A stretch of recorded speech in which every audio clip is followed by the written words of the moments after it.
Olá, meus irmãos e amigos, sejam bem-vindos ao nosso momento de estudo bíblico deste dia.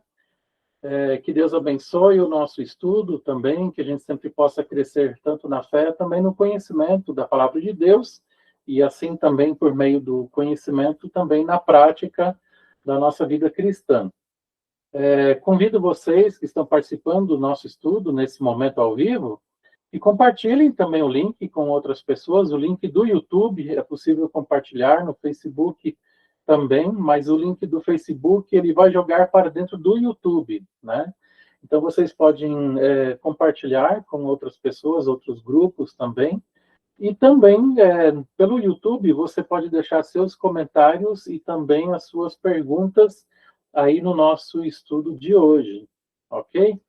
Nesse nosso estudo de hoje, é o último desse ano, conforme está programado, né? A gente está se aproximando aí do período de Natal e a gente tem várias atividades de ensaios também nos próximos dias, né?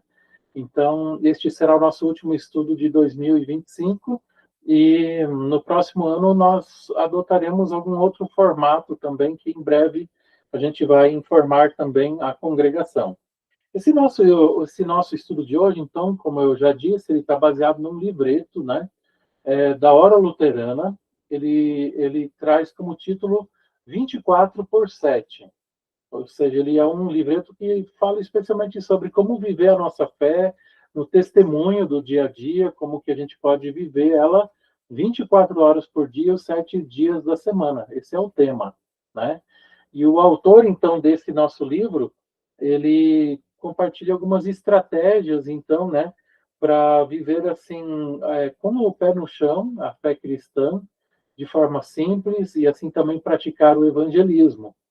Vale a pena fazer a leitura, uma leitura rápida, de aproximadamente 1 hora. Ele não é muito grande, né?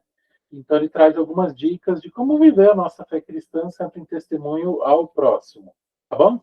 A gente vai falar de algumas partes desse livreto hoje, né? Não tem como a gente abordar ele todo. Então, a recomendação, inclusive você pode entrar no site da Hora Luterana e colocar lá seu endereço, o pedido também, eles doam este livro, ou às vezes também ser um sócio colaborador, né? Para receber literatura e entregar para outras pessoas, ok? Deixo já o nosso abraço aqui aos irmãos que estão participando. O seu Osmar Kronbauer deixou ali seus cumprimentos já. Um abraço para ele, para a dona Marina também. A dona Elvira também deixou seus cumprimentos a todos aí. Obrigado, dona Elvira. Um abraço para a senhora, para o seu Álvaro também. Tá bem? Muito bem. Então, esse livreto a gente vai falar de algumas coisas aí a respeito dele. Algumas a gente vai ler, né? E outras a gente vai ir citando, né? Ele cita algumas vezes, dentro desse livro, o autor, ele cita o texto de Atos 1:8.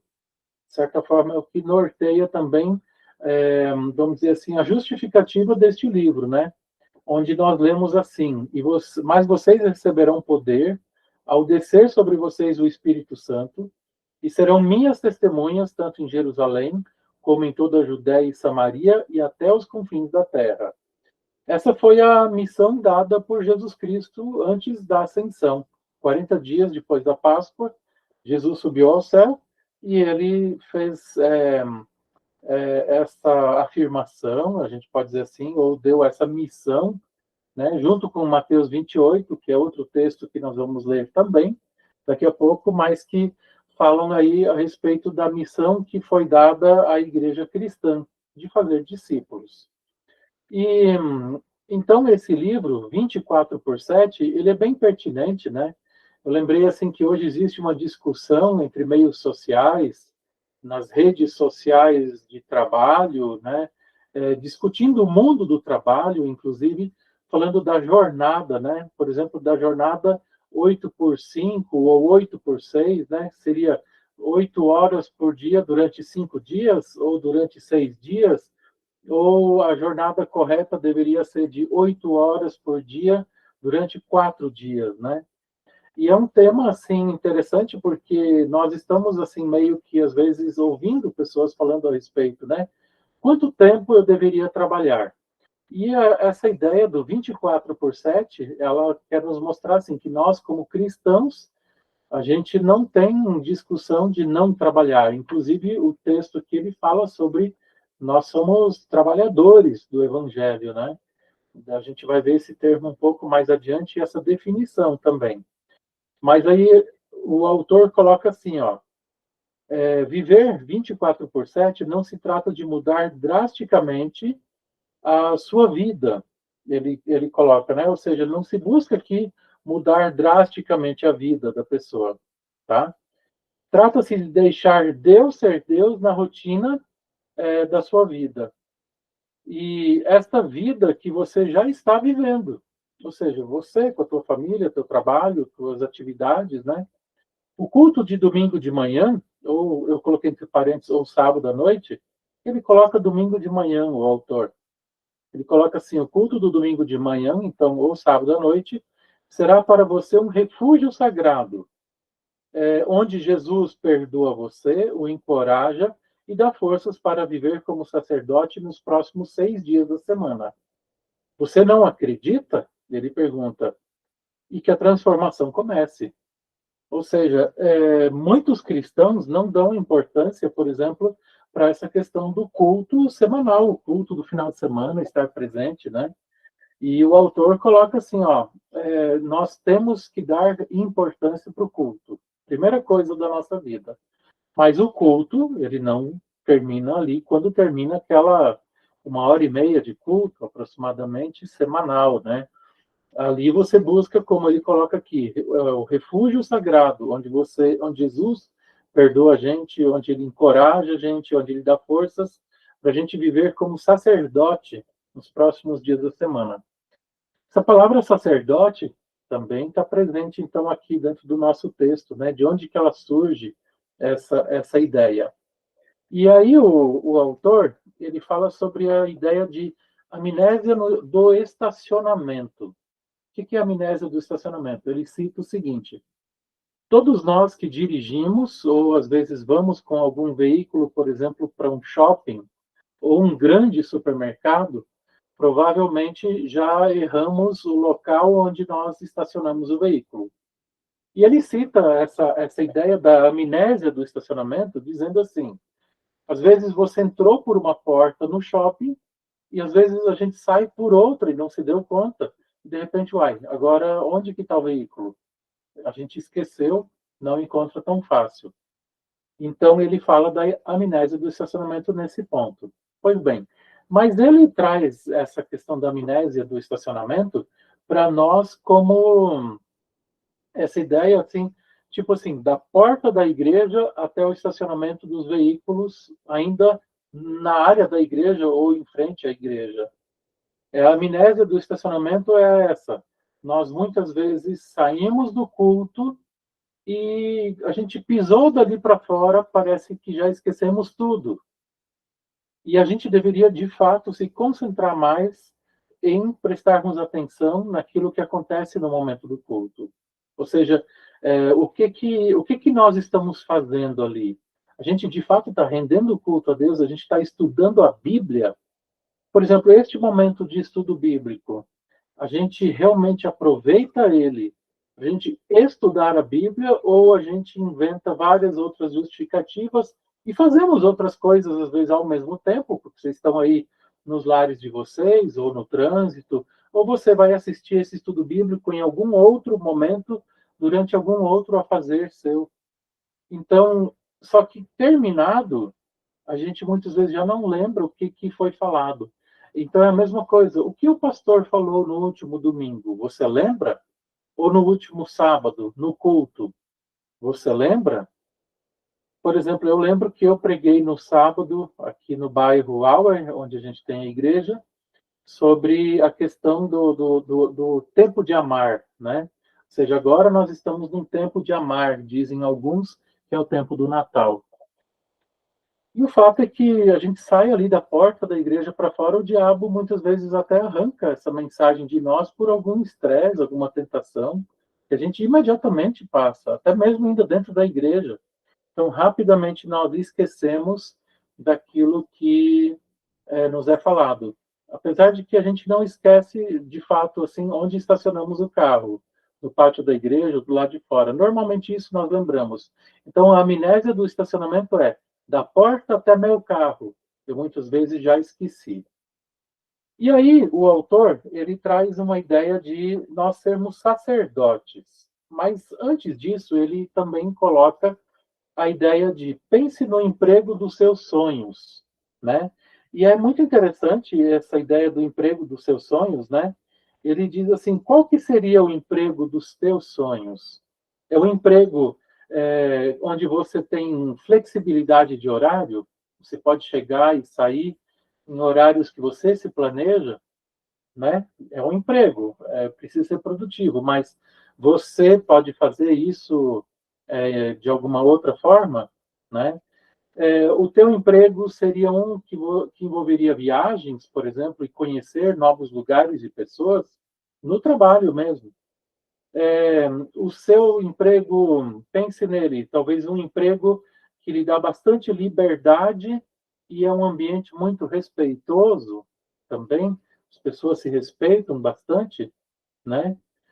Que mais? Salário, né? Seria o salário dos seus sonhos, assim? Tipo, o que seria o emprego dos seus sonhos em termos de salário? Ele também coloca.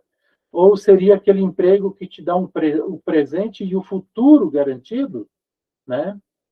Então, e aí ele diz assim para nós, pois é, às vezes a gente sonha com o emprego, né? O chamado emprego dos sonhos. Mas talvez ele nunca exista. A gente vai ter que viver aquele emprego que nós exercemos. E ele traz isso também, falando então para nós cristãos, é assim, nós vamos ter que encarar a nossa atividade também de sermos sacerdotes, de sermos propagadores da palavra do Senhor. E às vezes não é o emprego dos sonhos desse daí. Ele exige muitas coisas de nós. Ele exige competências, ele exige habilidades, ele exige tempo, ser testemunha de Jesus Cristo. Ele exige de nós muita atenção e comprometimento também. E ele, ao mesmo tempo, ele diz que ele é o grande emprego dos sonhos, né? Ou seja, que é algo que nenhuma outra instituição ou entidade faz. É somente a igreja cristã, é somente o cristão que, de fato, testemunha a fé em Jesus Cristo, né? Ele também, então, menciona isso dizendo assim, né? O que seria um bom emprego? Seria o emprego de um super-herói, por exemplo? Ou seria o de presidente da República? Até mesmo, ele diz, bom, talvez esse não seria, assim, um emprego tão bom, mas teria seu prestígio, né? Mas ele, vamos dizer assim, ele precisa ser relevante, né? E a gente precisa, então, lembrar, assim, ó, o nosso emprego de cristão, ele não pode terminar ali na amnésia do estacionamento. Ou seja, eu saí da porta da igreja, pronto, agora eu deixei a minha fé ali. Mas este emprego, o fato de eu ser cristão, significa que eu sou atuante 24 horas, durante os 7 dias da semana, até eu voltar ao culto novamente para me reabastecer com a palavra de Deus e com os sacramentos. Apesar de que nós cristãos também sabemos que não é somente ali, né? Que a gente também se abastece com a palavra do Senhor. Tá bom? Muito bem, deixa um abraço aqui também para nossa irmã Dona Helga Zeibot, também. Um abraço para ela, para o seu Lauri, para a família. Também o nosso irmão Paulo Ravalli, né? Nosso irmão Paulo Ravalli está aí em Londrina, né? Lá na casa do papai dele também. Um abraço, seu Paulo. Que Deus abençoe. Também o nosso irmão, João Crispim, ele está usando ali o codinome Saindo do Mingau, né? Próximos dias teremos aí, próxima quinta-feira, acontecerá o lançamento do próximo livro dele, Saindo do Mingau 2. Um abraço aí para o nosso irmão João, para sua família também, tá bom? Indo adiante, então, caros irmãos, né? A gente vai olhar o texto de Efésios. Então, é assim, se nós somos chamados até sermos testemunhas do amor de Deus o tempo todo, 24/7, né?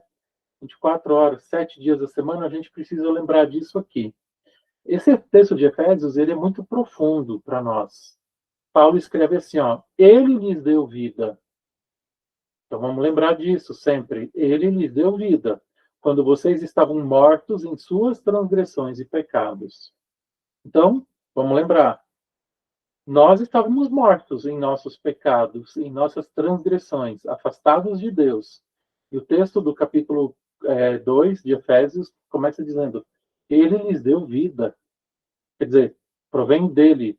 Não fomos nós que fomos ao encontro, não fomos nós que criamos esta vida, ou ela também não surgiu espontaneamente, né? Foi Deus que nos deu a vida, o perdão dos pecados e a certeza da vida eterna.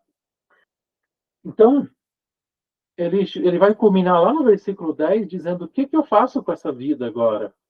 Para que ela serve?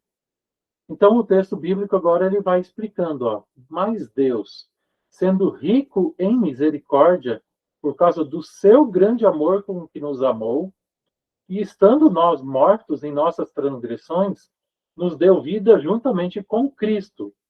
Pela graça, vocês são salvos. Então vejam só todo o conceito que está presente aqui. Nós estávamos mortos, ele nos deu vida. Mas ele nos deu vida em quem? Em Jesus Cristo. E aí ele lembra disso que é presente, é graça de Deus, é pela graça que vocês são salvos. E juntamente com ele, nos ressuscitou. Então o texto também nos traz essa certeza. Assim como por meio de Adão entrou a morte no mundo, por meio de Jesus Cristo entrou a vida, ressurreição. E com ele nos fez assentar nas regiões celestiais em Cristo Jesus. Deus fez isso para mostrar nos tempos vindouros a suprema riqueza da sua graça em bondade para conosco em Cristo Jesus. Esse daqui é um dos melhores resumos da graça de Deus e do amor de Deus, né? Versículo 8. Porque pela graça vocês são salvos mediante a fé, e isto não vem de vocês, é dom de Deus. Então vamos lembrar disso, é por graça que nós somos salvos, não por obras, né? Não de obras, para que ninguém se glorie. A gente não tem nada, né? A gente chega de mão vazia diante de Deus, então não tem do que se gloriar, é presente de Deus o tempo todo. E aí a gente chega no versículo 10, assim, ó, partimos lá do versículo 1. Ele nos deu vida estando mortos. Pela graça nós somos salvos, é presente de Deus em Jesus Cristo. Versículo 10. Pois somos feitura dele, né? Somos feitos à imagem dele, semelhança, criados em Cristo Jesus para boas obras, as quais Deus de antemão preparou para que andássemos nelas. Então vejam só, a gente vê assim que Deus agora nos chamou, mas também não é para ser uma vida de braços cruzados, né? Bom, Deus já fez tudo por mim, eu não preciso fazer nada. De fato, para a salvação eterna, eu não preciso fazer. Senão eu concordaria com a doutrina do sinergismo, né? Ou seja, que eu preciso praticar obras para iniciar, permanecer ou conquistar a salvação eterna. Não, essa já é presente dado por Deus, justificação pela fé. É aquela doutrina que o apóstolo Paulo nos apresenta, né? Mas ele diz assim, ó, mas agora nós andamos em Jesus Cristo e ele tipo assim, ó, já falou, essas aqui são as obras que eu espero que vocês pratiquem, né? Ele nos orienta na prática das boas obras, ou seja, boas obras para que a gente ande nelas e assim a gente sirva a Deus e também ao nosso próximo 24 horas por dia, 7 dias da semana. Então, em Efésios 2, né, no versículo 10, a gente lembra disso assim, ó, nós somos obras de Deus, fomos criados para fazermos boas obras. Então, não são obras. O cristão, ele diferencia obras, né, de atitudes, de amor, de cuidado, de civilidade, de boas obras. Boas obras provêm da relação com Deus, fruto da fé. Então, como a gente lembra ali, pois fomos criados, feitura dele, né, criados em Cristo Jesus para boas obras, as quais Deus de antemão preparou para que andássemos nelas. Então é muito legal a gente pensar nisso, assim, né? A gente recebe tudo de Deus, e inclusive o próprio Deus já nos dá até o caminho das boas obras agora, da relação que provém dele. Então, uma coisa é justificação, a gente teve um estudo bíblico esse ano, que nós tivemos, né? Uma coisa é justificação e a outra coisa é santificação. E a santificação é um processo contínuo, por meio da palavra e dos sacramentos, e significa frutos da fé, produzir frutos da fé, também na nossa vida. Comentar aqui, vamos olhar o texto aqui do nosso irmão João Crispim, que está também colaborando, ele diz assim, o texto de João 17:16. Jesus diz que não pertencemos a esse mundo graças a Cristo. Somos do reino de Deus. Paulo nos chama de embaixadores de Cristo. Então, peregrinos aqui para representar o reino de Deus, de fato. E ainda mais um outro comentário do irmão João. Um embaixador representa o governo de seu país. Nós devemos representar o governo de Cristo neste mundo 24/7. Ou seja, de fato, né? Tipo assim, somos embaixadores de Jesus Cristo, né? Mais para frente, irmão João, aqui no nosso texto, este livro, ele vai usar essa nomenclatura de sacerdotes, né? Também fazendo menção àquela questão do sacerdócio real, mas olhando para dois textos bíblicos de Êxodo, Êxodo capítulo 19 e também no capítulo 20. Tem uma justificativa ali para a gente entender isso também, né? Então, em Cristo temos o trabalho mais importante do mundo. Antes eu falei para vocês pensarem assim, né? Pense naquele que seria o melhor trabalho do mundo. E, no fundo, a gente precisa sempre lembrar disso. Em Cristo, nós temos o trabalho mais importante do mundo, que não significa necessariamente que tenhamos que mudar de profissão, tá? Uma coisa é a nossa profissão, o nosso sustento, que a gente contribui para a família, para a sociedade, onde a gente tira o nosso sustento também, profissionalmente. Mas em Cristo nós temos o trabalho, de fato, mais importante. E aí a gente entra exatamente nessa ideia aí do sacerdócio, né? Então, assim, o cristão, ele é chamado para ser um sacerdote. Na tua casa, no teu emprego, no teu local ali, né? Na sociedade, nós somos sacerdotes. E daí a gente olha dois textos aqui de Êxodo. Primeiramente, o texto de Êxodo, capítulo 19, versículos 5 e 6. Veja só, o povo de Israel tinha saído do Egito, eram escravos, Deus os levou até o deserto, ali aos pés do Monte Sinai, e Deus agora mostra para eles isso daí. Ele diz assim, ó, bom, antes eu resgatei vocês, agora eu quero transformar vocês, né? Além de justificados, vocês foram salvos. Agora eu quero trabalhar no coração de vocês essa nova vida, né? Então, em Êxodo 19, 5 e 6, diz assim, agora, pois, se ouvirem atentamente a minha voz e guardarem a minha aliança, vocês serão a minha propriedade peculiar dentre todos os povos, porque toda a terra é minha. E vocês serão para mim um reino de sacerdotes e uma nação santa. São estas as palavras que você falará aos filhos de Israel. Veja só, a ideia do sacerdócio, ela não existia até o tempo de Moisés, de Arão, ali o irmão dele, né? Deus chama eles para serem sacerdotes, a gente pode dizer assim. Mas, tipo assim, olha, Arão, não é só você que vai ser sacerdote. Todo o meu povo, eu quero que vocês sejam um reino de sacerdotes e uma nação santa, né? E Deus fala assim, ó, são essas as palavras que você vai dizer aos filhos de Israel. Deus fala para Moisés, eu quero que agora vocês, que são o meu povo, com quem eu fiz uma aliança, aqui no Monte Sinai, agora eu quero que vocês sejam sacerdotes. Não é só uma outra pessoa, não. Veja só no capítulo 20, depois aparece a resposta. Depois eu vou voltar um slide. No capítulo 20 diz assim, né?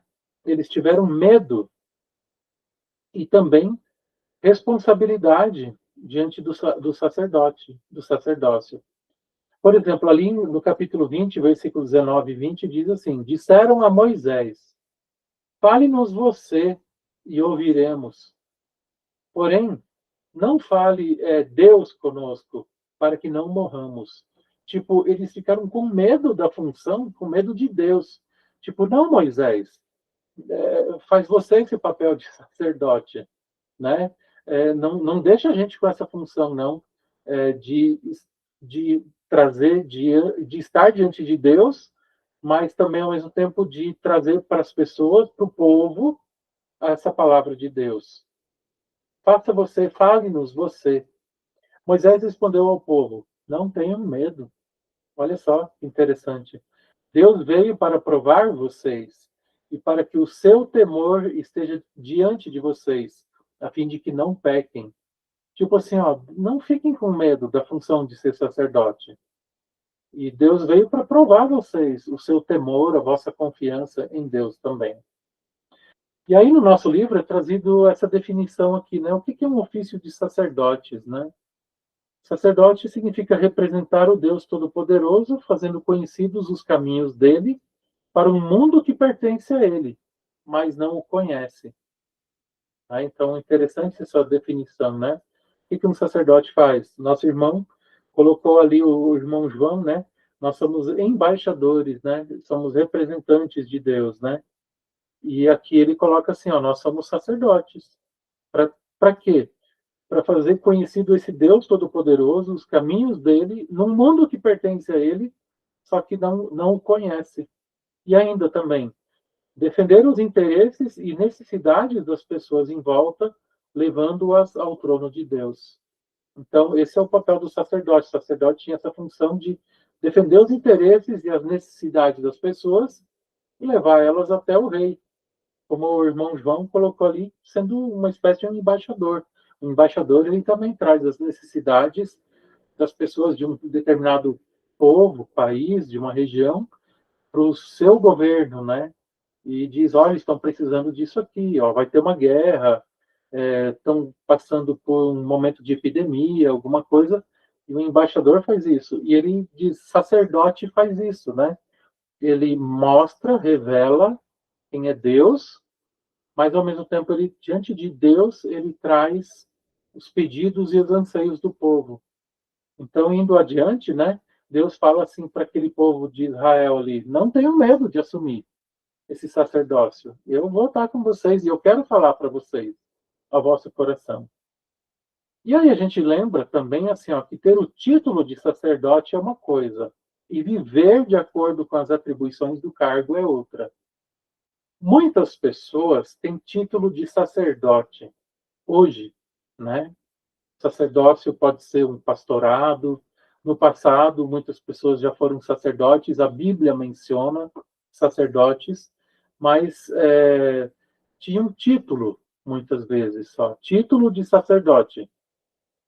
E Deus também pede que a gente viva de acordo com o cargo, né? Ou seja, é para ser sacerdote de Deus, falar a vontade de Deus e trazer diante de Deus aquilo que as pessoas de repente estão passando em pedidos, em agradecimentos também, tá? Então, vivendo de acordo com as atribuições próprias do cargo. Aí a gente lembra, por exemplo, Timóteo e Tito falam, por exemplo, das qualificações do bispo, do pastor, do cura d'almas, né? Daquela pessoa que exerce o pastorado. E eles, tanto Timóteo, primeira carta, segunda carta, como Tito também, levantam muitas qualificações, por exemplo, daquele que se esperaria ser o sacerdote no sentido de condução do povo na pregação da palavra, o ministro do evangelho, o pastor, né? Mas todos nós, olhando para aqueles textos, a gente também deveria se enxergar lá dentro e dizer, ó, Deus espera essas qualificações de mim como sacerdote, por exemplo, do meu lar, da minha família, do meu local de trabalho, né, com meus amigos, ali eu sou sacerdote. Então a gente volta ao texto de Atos 1:8, né, que nos lembra isso aqui, ó. Mas vocês receberão poder ao descer sobre vós o Espírito Santo e serão minhas testemunhas. Então testemunha o tempo todo. E vocês vão ser testemunhas em Jerusalém, toda a Judéia, Samaria, até os confins da terra. Quer dizer, Deus fala como é que era para começar a missão, de onde estivessem, e eles estavam lá em Jerusalém, era para ir para o país, era para ir para o país vizinho, e era para ir para os lugares mais distantes, tanto do Império Romano como do mundo. E assim a palavra de Deus chegou também a nós. A gente lembra também nessa questão do 24/7, ser sacerdote, então, Deus diz assim para nós, portanto, vão, né? Ou indo, vão, vão. Não é vão especificamente para um lugar fazer missão. Às vezes a gente faz isso, né? Ah, nós vamos fazer um projeto missionário, uma campanha missionária. Beleza, ela tem sua importância, mas é indo no dia a dia, na trajetória da vida. Então, Jesus fala assim: vão e façam discípulos de todas as nações. Como é que era para fazer discípulos? De todas as nações. Ele não diz que é para o adulto, é para a pessoa idosa. Ele fala, é para o jovem, é para a mulher, é para a criança, é para a pessoa com deficiência, que tem alguma dificuldade de entender a palavra. Ah, eu não sei falar Libras. Então, ou eu tenho que achar alguém que saiba para falar de Jesus Cristo para a pessoa que é surda, né? Ou eu vou ensinar ela a ler, para no mínimo ela conseguir também poder ler a palavra de Deus, ou eu vou ter que aprender Libras, né? Também, para poder, por exemplo, transmitir a palavra de Deus para outra pessoa. Então, ele fala que é para todas as nações o nosso trabalho de ser sacerdote, de ser evangelista. Como é que é para fazer? Batizando em nome do Pai, do Filho e do Espírito Santo. Ele deixa a fórmula como é para ser. É assim, e ponto final, aplicando água em nome do Pai, do Filho e do Espírito Santo. Depois, a igreja tem uma tarefa, continuar ensinando, continuar ensinando, continuar ensinando, continuar ensinando. E a igreja tem essa tarefa, você, sacerdote, aí onde você estiver, você tem essa tarefa, então, de continuar ensinando e continuar ensinando. Porque a igreja não está se referindo aos pastores, então. Ah, a função dos pastores que é ensinar. Não, a função do cristão é ensinar. Lutero, por exemplo, quando escreveu o Catecismo Menor, primeiramente ele quis escrever ele para pastores e familiares, pais, né, família. Depois, quando ele escreve o Catecismo Maior, amplia um pouco mais a ideia ali doutrinária, daí ele já pensa mais realmente nos pastores. Muitos eram incultos, tinham sido padres, nunca tinham lido a Bíblia, e daí ele escreve o Catecismo Menor e o Catecismo Maior para isso, para ensinar. E daí esse é o nosso papel, continuar ensinando. Ensinando a guardar todas as coisas que tenho ordenado, e eis que estou com vocês todos os dias até o fim dos tempos. Para testemunhar a fé, encontre um território comum, né, ao falar de Jesus. Isso aqui é um conceito também interessante, né? Ah, como é que as pessoas perguntam, como é que eu vou falar de Jesus? Encontre algo comum com as pessoas. Às vezes tem gente que torce para um time de futebol, tem gente que gosta de um esporte, tem gente que já viajou para um lugar que você também foi e você pode conversar com a pessoa usando ganchos, né? Você pode, às vezes, conversar com a pessoa até sobre uma doença, sobre morte, sobre um prato de comida, e assim vai, são muitos. Encontrar um lugar comum com a pessoa. Jesus faz isso conosco, por exemplo, né? Estranhamente, Jesus decidiu vir ao mundo como um bebê, para se comunicar conosco, filho de um carpinteiro, pessoa simples, né? Deus veio habitar entre nós. Esse é o nome Emanuel, né? Deus conosco. Deus veio habitar entre nós. Então, a gente lembrar disso assim, Deus encontra um lugar comum conosco. Deus poderia ter vindo com uma imagem resplandecente, ele poderia vir já como alguém que julga, como aparece em Apocalipse, mas também que enxuga os olhos e todas as lágrimas, né? E se mostrar talvez como um ser que causasse até susto nas pessoas, mas Jesus decidiu vir como um bebê. Então, assim, comum. E assim a mensagem da palavra de Deus veio a nós, ao mundo. Emmanuel, Deus conosco. Então vamos imaginar agora isso. Deus quer que a gente encontre lugares comuns, meios comuns para fazer com que a sua palavra chegue ao coração das pessoas. Vamos lembrar da parábola do semeador. O texto bíblico não está aqui, mas eu sei que muitos de vocês conhecem essa parábola. Na parábola do semeador, Jesus fala assim: eis que um homem saiu a semear, e uma semente caiu na beira do caminho, e logo as aves vieram e comeram.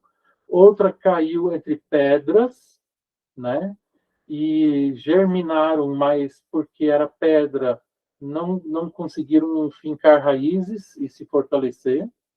Outra parte caiu entre os espinhos e foi sufocada, e outra parte caiu em terra boa e ali produziu bastante, né? Jesus depois explica o que significa essa parábola também. Ele diz assim, é o coração das pessoas, são diferentes terrenos. Então é interessante pensar assim, ó, semear exige planejamento. Ninguém semeia aqui no Brasil, por exemplo, soja, aqui no Paraná, por exemplo. Agora é o tempo de soja, verão. Ninguém planta soja no inverno, no mês de maio, junho. Daí as pessoas plantam trigo, aveia, milho de safrinha, outras culturas próprias da época. Então, semear exige planejamento. Ninguém faz loucamente, vamos dizer assim. Então, semear a palavra de Deus também traz a ideia de planejamento. Então, semear exige planejamento, trabalho, né? Ou seja, a gente vai ter que trabalhar, não é fácil. E uma grande parte das sementes lançadas nunca produziu frutos, de acordo com aquela parábola, o que pode nos deixar decepcionados. Ah, eu não vou falar mais de Jesus Cristo para ninguém, porque as pessoas que eu convido não vêm. As pessoas que eu falo de Jesus são ateus, incrédulos, ou deixaram até mesmo o convívio da igreja. Meus filhos, eu levei para a igreja, falei para eles do amor de Deus e eles se afastaram em algum momento. E isso nos decepciona, de fato, né? Deixar a palavra de Deus, e se nós nos esmeramos naquilo, é tipo um agricultor, né? Que fez o melhor ali no seu plantio e de repente não teve uma boa colheita.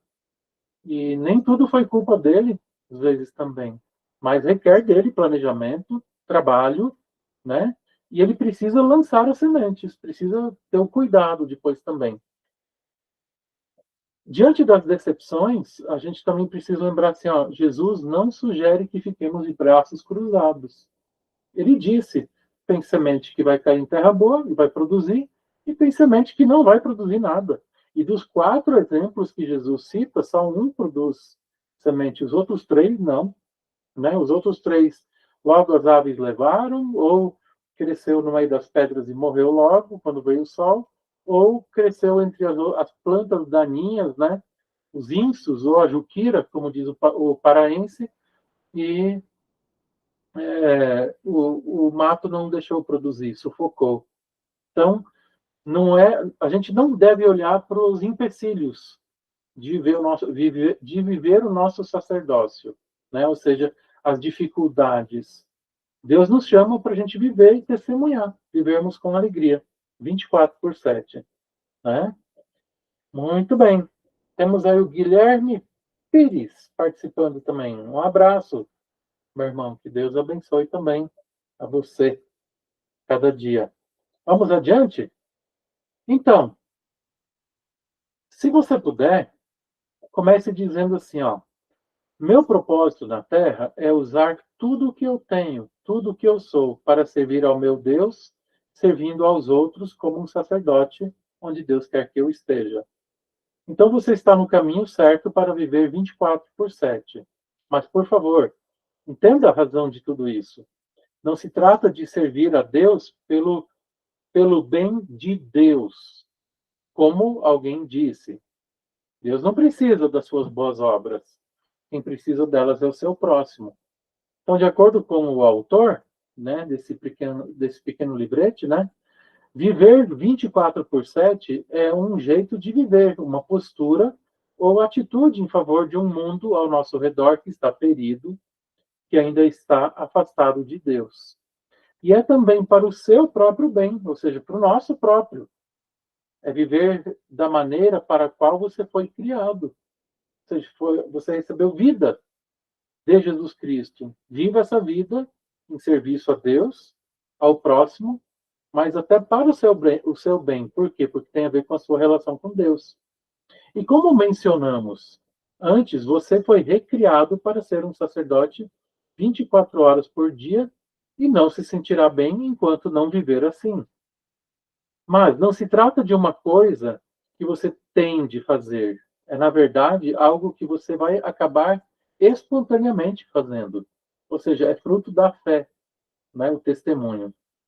O Deus do universo que criou você, que através de Jesus salvou você e está remodelando você como uma nova criatura, este Deus agora olha para você e diz: eu quero dar a você o privilégio de fazer o trabalho mais importante do mundo, ser meu embaixador. Veja só, o irmão João Crispim usou essa palavra lá no comentário dele, né? Dentro do YouTube, ele deixou esse comentário. Jesus diz que não pertencemos a esse mundo. Graças a Cristo, somos do reino de Deus. Paulo nos chama de embaixadores de Cristo. Então, peregrinamos aqui para representar o reino de Deus. Voltando para a leitura, ali no final desse slide, né? Deus nos dá um trabalho de ser meu embaixador, ser meu representante, ser sacerdote ali, onde eu coloquei você, e servir aos outros em meu nome. Eu reconheço que Deus pode estar chamando alguns de nós para mudanças radicais, ou seja, talvez até servir até como pastor, vamos pensar assim, né? Abandonar talvez o teu emprego ou mudar de emprego para viver em outro local, por exemplo, e ali ser testemunha do amor de Deus. Mas para uma grande maioria não são mudanças de vida tão drásticas assim. Viver 24/7 não significa uma mudança total das nossas vidas, mas trata-se do que Deus quer fazer em nossa vida cotidiana. Quer dizer, o que Deus quer fazer em nossa vida cotidiana? É um estilo de vida e não uma lista de coisas a cumprir. Quer dizer, o cristão ele vive um estilo de vida. Muitas pessoas assumem estilo de vida, né? Por exemplo, hábitos alimentares, hábito do sono, do acordar cedo, da leitura diária de algum livro, da Bíblia, né? Ou de fazer atividades físicas, de manter uma regra de alimentação também, nos horários, quantidades e assim por diante. Com o passar do tempo, aquilo se torna um estilo de vida para a pessoa. E para o cristão também. Não é uma obrigação, simplesmente, né, de, você tem que ser assim. O cristão, ele em Jesus Cristo, ele vai assumir, vai ser moldado para esse estilo de vida, né? Então, trata-se daquilo que acontece pelo percurso da vida, enquanto você a vive. Não se trata de mais um item na sua rotina já tão ocupada. Então agora eu tenho que assumir mais um compromisso. O servir, gente, dentro da igreja também, eu preciso comentar aqui um pouco, né? Ele vai fazer parte do nosso estilo de vida. Eu participar de uma equipe de louvor, se eu tenho dons do louvor, de um instrumento, de cantar, por exemplo, coral, né? Isso ali vai fazer parte naturalmente da minha vida. Não é mais simplesmente um compromisso. Tem um lado compromisso. Não posso esquecer. Mas isso aí vai fazer parte da minha vida. O servir dentro de um departamento, né, de uma área, na área de testemunho, na área de ação social, na área de o que mais? Adoração, né? Na área de ensino, ou nos nossos departamentos, os grupos menores, jovens, adolescentes, crianças. Eu servi aos jovens mais, eu com os homens em Cristo, as servas, né? Onde eu puder servir, que isso seja um estilo de vida e não simplesmente um fardo para nós. A gente vê muitas pessoas às vezes, né? Nossa, isso está sendo pesado para mim. Bom, se está sendo pesado, então talvez Jesus Cristo de fato não queira isso de nós, né? A caminhada, o servir, ele também precisa ter amor envolvido, ser de certa forma leve no dia a dia, porque existirão dias pesados, mas o dia a dia ele precisa também ser leve, esse servir, porque Jesus carrega também os nossos fardos e os nossos pesos, né? E tem dias que são difíceis, mesmo no servir com toda a alegria, todo o amor. A vida pastoral é assim também, né? Mas que a gente também possa, assim, assumir esse 24/7. Isaías 6, né? Diz, eis-me aqui, envia-me a mim. né? Tipo, pode contar comigo, porque der e vier. Se não for porque der e vier, mas pode contar comigo em muitas situações. Eu falar isso para Deus e também servir dentro da minha igreja, do meu grupo que eu participo.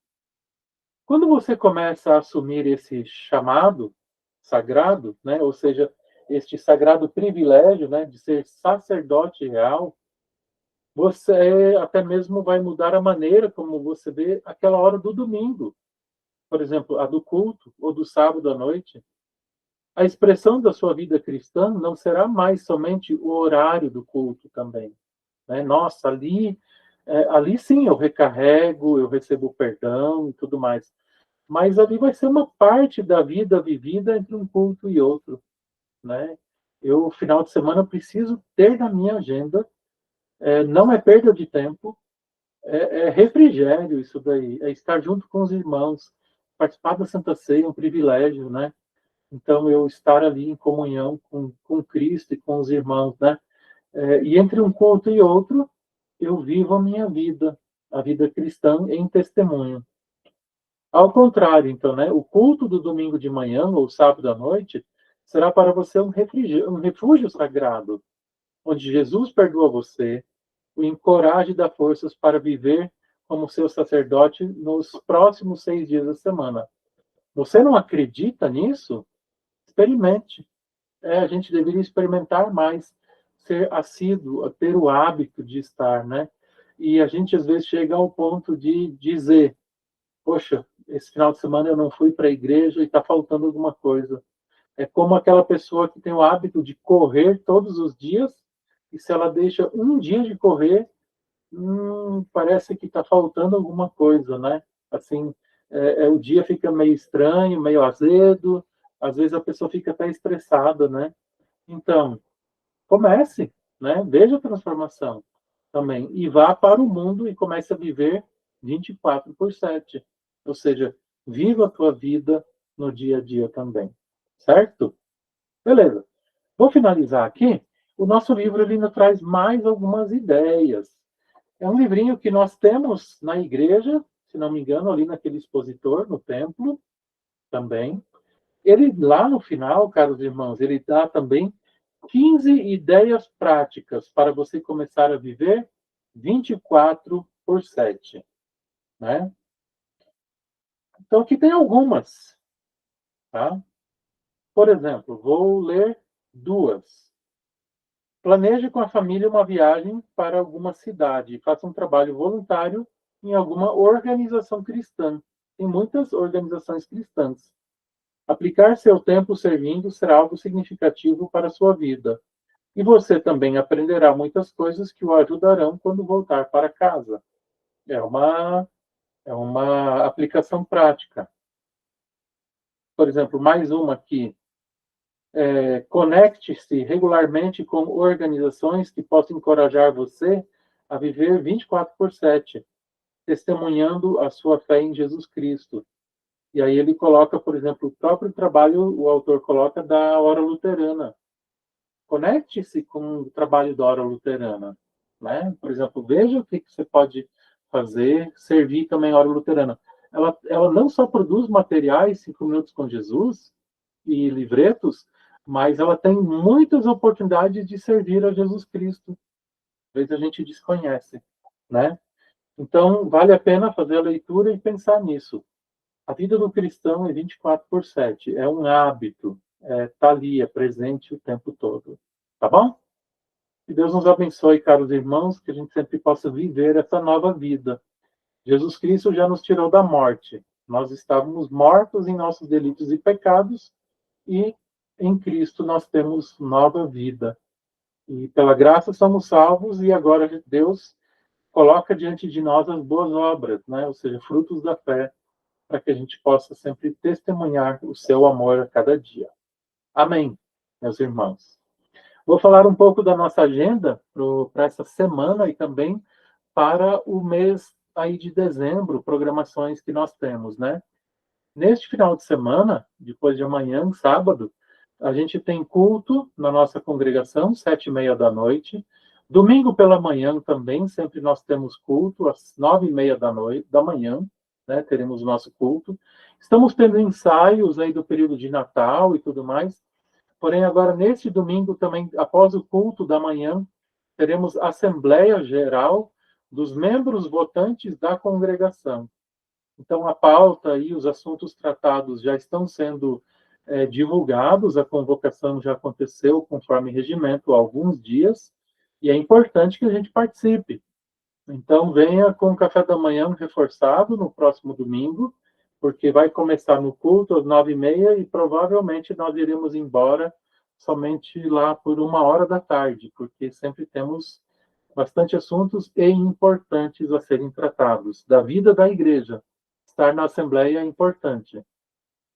Também no sábado, pela manhã, nós temos o nosso catecismo, neste próximo sábado, a instrução de confirmandos, né, às 9h da manhã. Também no sábado, às 3h da tarde, nós temos o nosso grupo de mulheres em Cristo, as nossas servas, que vão se reunir neste final de semana. Última reunião do ano, tem eleição, tem alguns assuntos a serem tratados também. Domingo, próximo agora, dia 7 de dezembro, nós teremos o nosso concerto de advento do Distrito Paraná Leste. Este concerto de advento vai acontecer na congregação do Pinheirinho. Todos os irmãos são convidados a irem até lá. Também já divulgando, no dia 25 de dezembro, dia de Natal, coloquem na agenda, né? É uma bênção a gente ter culto nesse dia. Nosso culto sagrado de Natal acontecerá às 18h, 6h da tarde, no dia 25 de dezembro. Você pode levantar mais tarde, comer o resto da ave natalina, né? Acompanhar, apreciar a companhia dos familiares que estarão na sua casa, ou você na casa deles, e às 18h você vem para o culto, tá bom? E ainda também a gente tem a nossa programação especial de Natal, né? O nosso programa de Natal no Hour, na nossa congregação, acontecerá no dia 20 e 21, às 7h30 da noite, sábado e domingo. E lá em Pinhais, né, um trabalho conjunto com a congregação de Pinhais, teremos aí o nosso programa de Natal no dia 24 de dezembro, também às 7h30 da noite. O tema deste ano, Onde está seu coração? Então, é o que será abordado. Beleza, meus irmãos?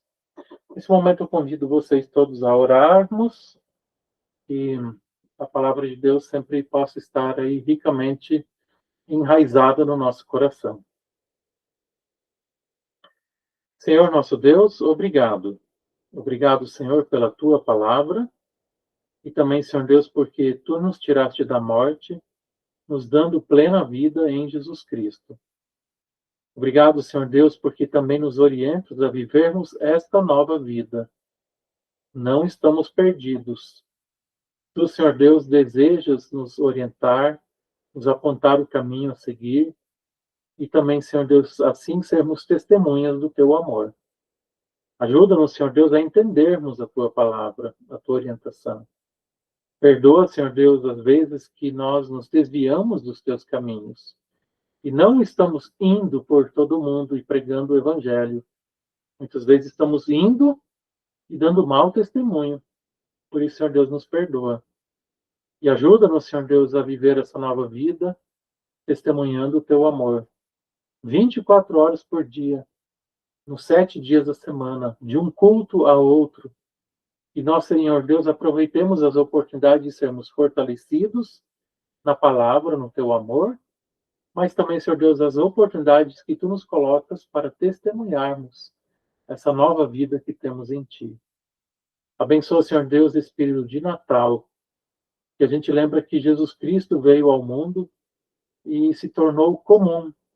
E assim mostra o teu amor por nós de uma forma muito simples, muito presente na nossa vida. Que assim nós, Senhor Deus, também possamos estar presente na vida de outros, mostrando e vivendo o teu amor. Guarda-nos sempre, ó Senhor Deus. Esteja conosco. Em nome de Jesus. Amém. Muito bem, meus queridos irmãos, assim a gente finaliza esse nosso estudo de hoje. eu ver se abre para isto, este aqui. Assim, a gente termina o nosso estudo de hoje e também os estudos deste ano, de 2024, ou melhor, 25, que tenham sido momentos de bênção para cada um de nós, né? De crescimento. Nos últimos meses, vimos estudando aquele livro de caderno da Igreja Evangélica Luterana do Brasil. Tivemos 20 estudos assim muito enriquecedores desde o mês de agosto, né? E hoje a gente finaliza com este aqui também, 24/7. E que Deus continue nos alimentando por meio da palavra. Nos próximos dias, aí, início de janeiro, a gente vai apresentar para a congregação também como é que acontecerão os nossos estudos bíblicos para o próximo ano. A gente vai modificar algumas coisas sobre a questão de local, de presença. Provavelmente não teremos transmissão desses estudos dessa forma aqui, né, com slides e tudo mais. E a gente sempre está testando e vendo qual seria o melhor caminho. Mas orem também, orem, para que Deus assim nos oriente como pastores, como liderança também, para atingirmos sempre o máximo possível de pessoas, para que também a palavra não volte vazia, mas ela produza frutos, boas sementes nos nossos corações, e também que a gente não fique na inércia, né? A inércia é um dos grandes perigos da igreja, né? A gente pensar, bom, já que vai um monte de semente cair em terreno ruim e não vai dar resultado nenhum, vamos ficar de braços cruzados. E não, nosso papel como igreja é sermos testemunhas do amor de Jesus Cristo.